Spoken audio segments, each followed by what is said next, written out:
waaw asalaamaaleykum Père Soulou ñoo ngi lay nuyu. waaw maa ngi lay fay boy. waaw ñu bàyyi la nga nuyu ak sénégalais yi lay seetaan.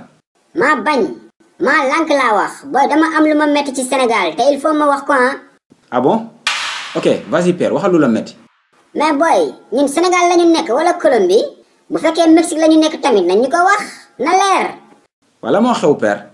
boy Sénégal insécurité bi fi nekk lan la chaque jour nga dégg rey nañ nit ñu bàyyi agresseurs yi nii rek ñuy def lu leen neex ana président ana ministre de l'intérieur. ah c'est vrai aussi t'as raison Père insécurité bi Sénégal man léegi daf ma commencé dépasser. waaye boy ñëpp la dépassé Sénégal nekk fi jënu yeboy sax moo gën nekk fi nit. boy looy ree dëgg laa wax dëgg boo xam ne agresseur dañuy fekk nit ñi ba seen liggéeyukaay yi di leen agressé di leen rey.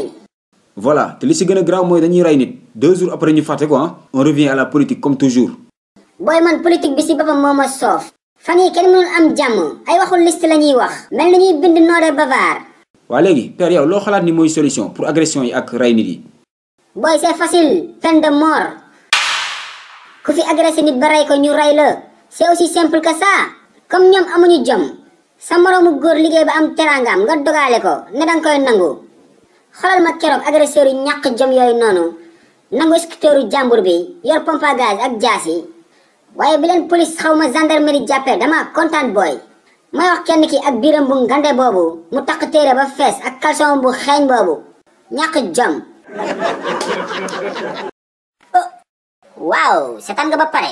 déet bul dem foo jëm capal fii bësal bouton bu xonk bi nga abonné bu ko defee vidéo bu bees bu njëkk a génn nga bokk si ñu ko njëkk a seetaan yow tamit. Je vous aime. I love you.